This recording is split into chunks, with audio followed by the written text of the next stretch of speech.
Hey guys, Level Cap here, and today I want to discuss Battlefield 5's gunplay in a bit more depth. The changes to Battlefield 5's mechanics from Battlefield 1's mechanics is massive to say the least.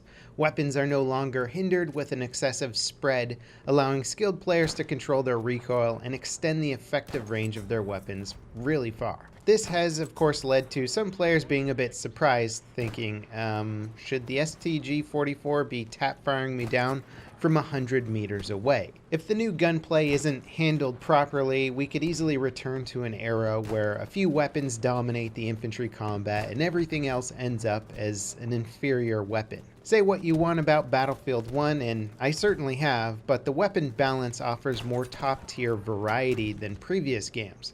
There wasn't a clear winning gun in any category for me in Battlefield 1, and my weapon of choice changed all the time depending on the situation that I was in. The question I keep asking myself is, did we sacrifice superior gunplay of Battlefield 3 and Battlefield 4 for better weapon balance of Battlefield 1? And that's not a question that I think we can answer by looking at Battlefield 5's currently limited arsenal, but I think we can at least head down that investigative path. Now, certainly the STG-44 was regarded as the winner of Battlefield 5's alpha. The fast aiming and fast time to kill in close range made it an easy close combat victor, but the new gunplay allowed for tap firing to extend its range to counter medics, machine gunners at medium range, and even harass snipers at longer ranges. There wasn't really a distance in which the STG-44 didn't at least have some decent combat options. Now, part of the issue with Battlefield weapon balance is that they don't have a point or monetary system tied into your weapon choice. So instead of just agreeing that the STG-44 was one of the better rifles in the war and letting it outperform other guns, they have to try and balance it against inferior weapons while still adhering to realistic reload animations, rate of fire, and weapon optics. This leaves the devs with far less balancing properties to adjust. We still have things like recoil, damage per shot, damage drop-off, muzzle velocity, aiming down sight time, hip-fire accuracy, and we used to have spread, which is being taken out of the equation for Battlefield 5. It's still there to an extent, but not in anywhere near the same capacity. So with a reduction in available property choices, DICE has to be a bit clever with how they balance guns against each other, as they also still need to feel realistic at the end of the day. I don't think they have an impossible task ahead of them, but as we have seen with previous Battlefield games, weapon balance can be an ongoing process for the entire lifetime of the game, especially when new weapons are added to the arsenal, and that can upset the current equilibrium. Now, to look at the current state of Battlefield 5 with the STG-44 outperforming basically everything else in the alpha, would you want to reduce the effectiveness of it or boost the performance of other weapons? Usually it's a case of both, but for the sake of simplicity in this video, nerfing the STG-44 would be the easiest in the short term. Recoil is certainly the first thing I would look at with the weapon platform. Giving it a higher first shot recoil would slow down the time between tap firing, so it wouldn't be quite as effective at further ranges. Alternatively, we could allow it to be highly effective at range with tap firing, and instead just increase the overall recoil, forcing players to be more accurate with their initial shots in close quarters, or suffer from a weapon that's just too hard to control in full auto.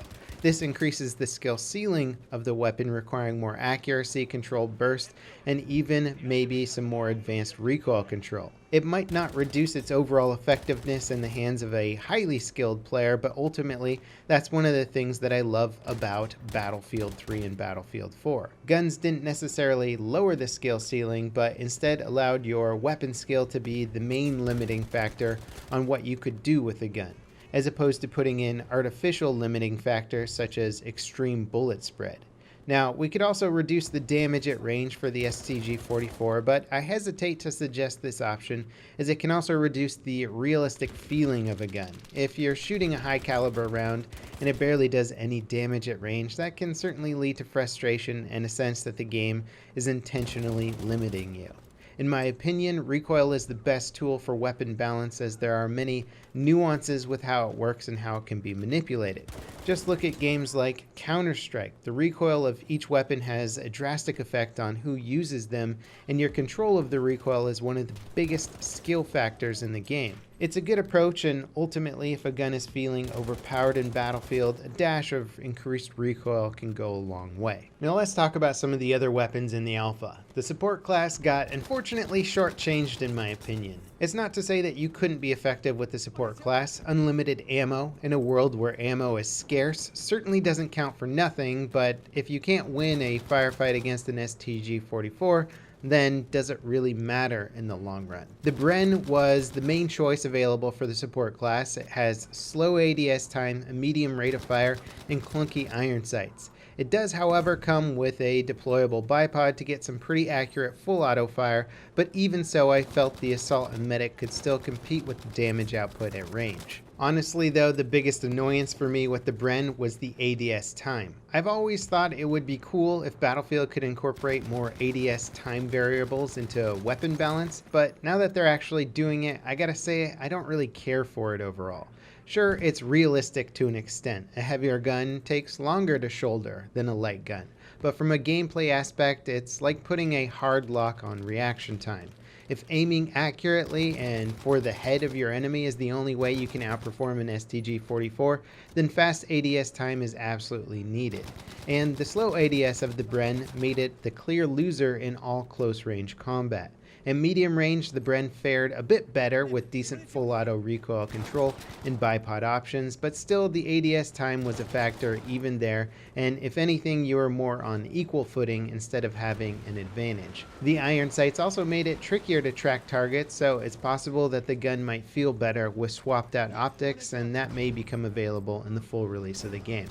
Personally, I would start balancing this gun by speeding up the ADS time and testing from there. Now moving on, the Medic's Gewehr 43 was a really fun to use weapon, clearly limited in close quarter combat by its rate of fire, but it makes up for it with a 3-shot kill at range and basically no spread. A good marksman can counter just about any class at medium or long range, including snipers. A headshot and body shot nets you a 2-shot kill, and this is fairly doable given the amazing accuracy. I had no issues with this gun aside from maybe a slightly sluggish reload.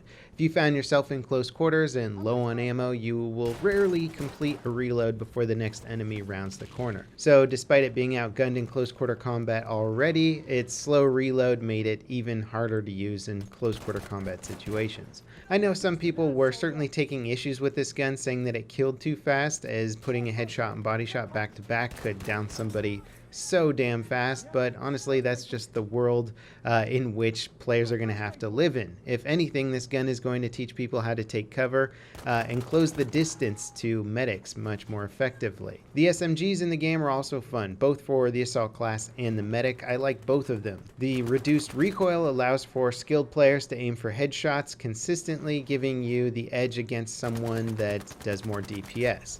I think the weapons are well designed, but possibly not the most versatile on the map that we played for the alpha, which is fine. All other Battlefield games have guns that aren't suited for particular maps, and the MP40 is more of a building clearing gun, so unless you're hanging out in houses, you probably don't want to run around the open snowy tundras with one of them. Now, I also managed to play a few rounds of Grand Operations on the defensive side with the support's MG34. DICE is taking an interesting new approach to the heavy machine gun balance, which is you cannot aim down sights unless the weapon is bipoded, so you have to be prone or mounted up on a wall or window ledge.